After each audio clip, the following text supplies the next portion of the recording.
At 73, George Whitman believed he was doing everything right. Every morning without fail, he tied his walking shoes, clipped on his step counter, and set off through the winding trails of his neighborhood park. Rain or shine, he walked 5 miles, sometimes more. Keep moving or rust, he liked to say, repeating the mantra he'd read in countless health articles aimed at seniors. But lately, he didn't feel younger. In fact, George felt older. His knees ached after every walk. His hips felt stiff by evening. His sleep was restless and his energy lower than ever. Yet his doctor had praised his commitment to staying active. So what was wrong? It wasn't until a routine physical with Dr. Elena Morales that George finally heard what no one else had told him. "George," she said, looking over his records, "you're walking too much. And worse, you're walking the wrong way." He blinked. "I thought walking was the safest thing I could do." "It is, when it's done right. But after 70, the body doesn't recover like it used to. If you overdo it, even with good intentions, you could be accelerating joint damage, inflammation, and muscle breakdown." George was stunned. "So what do I do? Just stop?" "No," she said. "You don't stop. You walk smarter." What Dr. Morales told George that day changed everything. How he exercised, how he rested, and how he viewed aging. And within just a few months, George didn't just feel better. He looked it, more balanced, more energetic, and far less worn down. Here's what he learned. Lesson 1. Volume isn't the goal.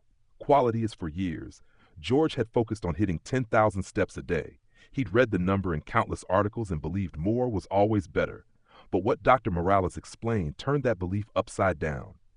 The 10,000 step rule wasn't designed for seniors, she told him. In fact, new research shows that after 70, benefits plateau around 6,000 to 7,000 steps.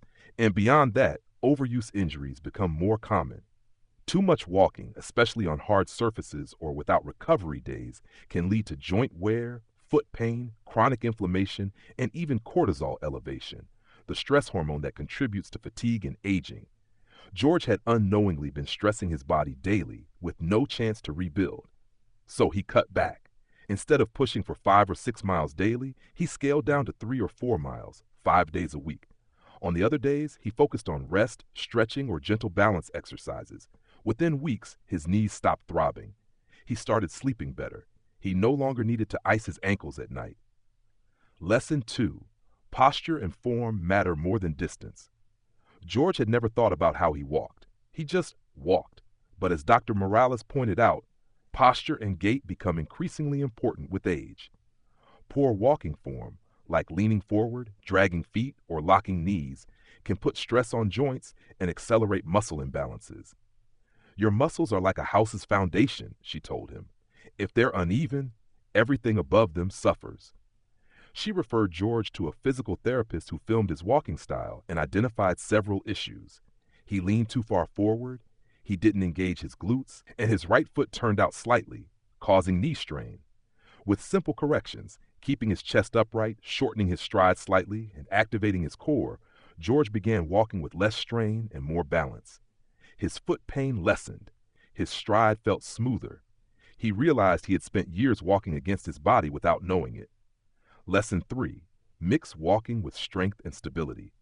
George had always thought cardio was king, but Dr.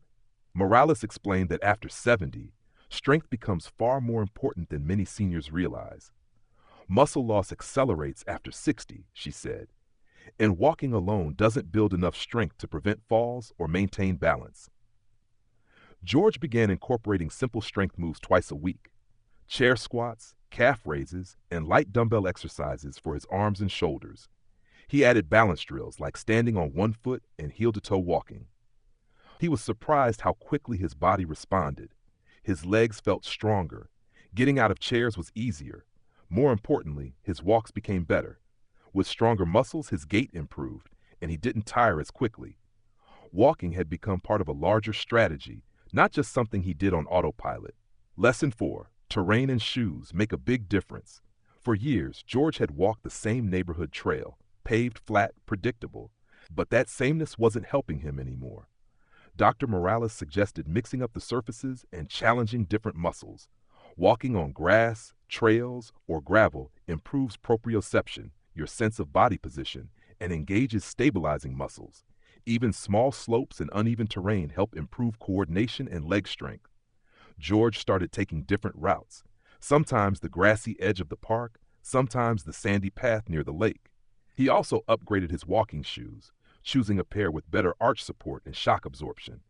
The result? Less joint impact, more muscle engagement, and a renewed sense of excitement during his walks. Lesson 5. Recovery is part of the plan. Before, George never rested. Walking was his ritual, his pride. But now he saw recovery not as laziness, but as wisdom. He started doing leg stretches after his walks, foam rolling his calves, and soaking in Epsom salt baths once or twice a week. On off days, he took short mobility sessions, gentle yoga in the morning, deep breathing at night. To his surprise, his energy returned. He no longer felt worn out by mid-afternoon.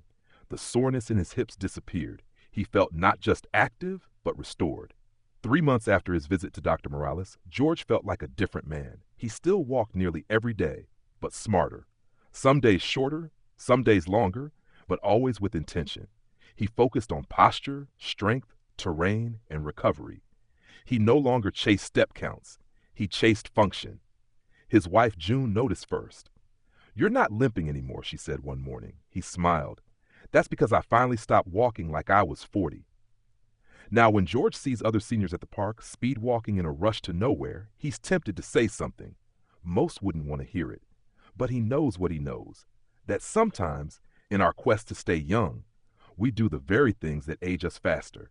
And sometimes the smartest way to move forward is to slow down, listen to your body, and walk with purpose, not punishment.